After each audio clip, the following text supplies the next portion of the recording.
नमस्कार दोस्तों, मैं रेलवे एम्प्लॉय मधुवीर सिंह आपका स्वागत करता हूं एक नए वीडियो में। कैसे आप सभी? आशा करता हूं कि आप सभी बहुत अच्छे होंगे। यदि आपका भी सपना है भारतीय रेलवे में आकर देश की सेवा करने का, तो ये आपके लिए बेहतर विकल्प होगा। यदि आप ये कर लेते हैं तो आप भारतीय रेलवे में नौकरी जो पाने की राह है वो आपके लिए बहुत ही सरल हो जाएगी, क्योंकि इससे आपको 20% का जो कोटा है वो इंडियन रेलवे के द्वारा दिया जाता है। क्या क्या एलिजिबिलिटी है, कौन कौन से लोग अप्लाई कर सकते हैं, कब से आप अप्लाई कर सकते हैं, कब तक आप इसके फॉर्म अप्लाई कर सकते हैं, पदों की संख्या कितनी है, मोड ऑफ सिलेक्शन क्या है, सारा कुछ हम डिस्कस करेंगे। तो वीडियो बहुत ही इंफॉर्मेटिव होगा। तो चलिए शुरू करते हैं। तो यहाँ पर railway requirement cell northern railway की ओर से, दिल्ली की ओर से इस नोटिफिकेशन को रिलीज किया गया है। आपको बता दें कि आप इसके फॉर्म कब से अप्लाई कर सकते हैं। तो यहाँ पर डेट ऑफ ओपनिंग एप्लीकेशन की बात करें तो 11/12/2023 यानी 11 दिसंबर से, यानी कल से आप इसके फॉर्म अप्लाई कर सकते हैं। ठीक है, आप कब तक अप्लाई कर सकते हैं? तो 11/1/2024 तक आप इसके फॉर्म अप्लाई कर सकते हैं। और इसके मेरिट की बात करें, चूंकि इसका कोई भी पेपर नहीं होगा, मेरिट के आधार पर आपका सिलेक्शन होगा, तो आपका जो मेरिट है वो 12/2/2024 तक आने की संभावना है। ठीक है, बात करते हैं किस प्रकार आपका सिलेक्शन होगा। ठीक है, और कौन कौन से लोग एलिजिबल हो सकते हैं, तो यहाँ पर सारा कुछ डिस्कस करते हैं। तो क्वालिफिकेशन की बात करते हैं। यदि आपने 10th कर रखा है, ठीक है, उसी के साथ आपने 50% के साथ आईटीआई कर रखा है रिलेवेंट ट्रेड के साथ, चाहे वो आईटीआई एनसीवीटी हो, चाहे वो आईटीआई एससीवीटी हो, आप इसके लिए एलिजिबल हो पाएंगे। ठीक है, क्योंकि इसी के आधार पर आपका 10th में कितना मार्क्स आया है उसमें, और उसमें ही आपका जो आईटीआई है, आईटीआई में आपने कितना मार्क्स पाया है, उसी के आधार पर आपका मेरिट बनेगा। ठीक है, यदि आप उतना मेरिट पाते हैं तो आपका जो सिलेक्शन है वो हो जाएगा। ठीक है, और कुछ पहलुओं पर बात करते हैं।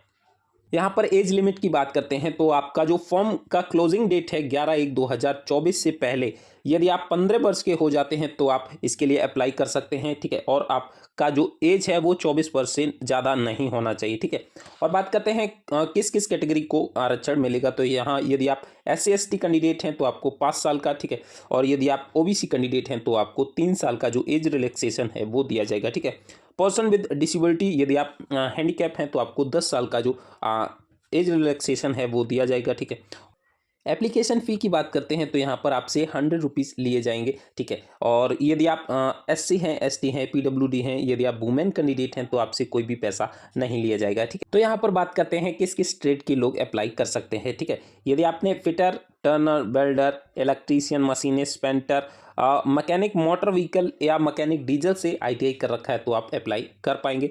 और बाकी ट्रेड भी डिस्कस करते हैं कि कौन कौन से लोग इसके लिए अप्लाई कर सकते हैं। ठीक है, यदि आपने रेफ्रिजरेटर एंड AC से मैकेनिक में किया है तो आप अप्लाई कर सकते हैं। फिटर, टर्नर, मशीनिस्ट से आपने ITI कर रखा है तो आप इसके लिए अप्लाई कर सकते हैं। यहाँ पर बात करते हैं कि आपको क्या क्या ऑनलाइन एप्लीकेशन में अपलोड करना होगा। ठीक है, जैसे आपको डेट ऑफ बर्थ का जो प्रूफ है वो अपलोड करना होगा। उसमें आप जो हाई स्कूल का मार्कशीट है या सर्टिफिकेट है वो अपलोड कर सकते हैं। ठीक है, आप अपना एजुकेशनल क्वालिफिकेशन, यदि आपने 10th किया है, ठीक है, उसका मार्कशीट या सर्टिफिकेट अपलोड कर सकते हैं। कंसोलिडेटेड ITI का मार्कशीट, आप सभी जो सेमेस्टर होते हैं 4 सेमेस्टर, ठीक है, तो आप उनका जो सर्टिफिकेट है वो अपलोड कर सकते हैं। ठीक है, यदि आप NCVT से हैं तो उसका मार्कशीट अपलोड करिए, SCVT से हैं तो आप उसका मार्कशीट अपलोड करना होगा। ठीक है, यदि आप SC हैं तो उसका आपको सर्टिफिकेट अपलोड करना होगा। ST हैं, OBC हैं, PWD हैं, एक्स सर्विसमैन हैं तो आपको इन सभी जो फॉर्मेट हैं वो आपको प्रोवाइड कर दिए गए हैं नीचे, इनमें आपको अपलोड करना होगा। ठीक है, यदि आप PWD कैंडिडेट हैं तो उसका आपको सर्टिफिकेट अपलोड करना होगा। तो ये सारे डॉक्यूमेंट आपको अपलोड करने होंगे। ठीक है, यहाँ पर बात करते हैं कि आप किस किस स्लॉट में किस किस जगह पर आप ट्रेनिंग के लिए भेजे जा सकते हैं। ठीक है, तो यहाँ पर 4 सेंटर प्रोवाइड किए गए हैं, या चाहे तो आप लखनऊ क्लस्टर चुन सकते हैं। ठीक है, लखनऊ क्लस्टर के बाद आप चुन सकते हैं जो आपका अंबाला क्लस्टर है। ठीक है, अंबाला क्लस्टर के बाद आप दिल्ली क्लस्टर चुन सकते हैं, और अंतिम क्लस्टर होगा जो आपका फिरोजपुर क्लस्टर आप चुन सकते हैं। ठीक है, तो यहाँ पर काफ़ी ठीक ठाक वैकेंसी दी गई है।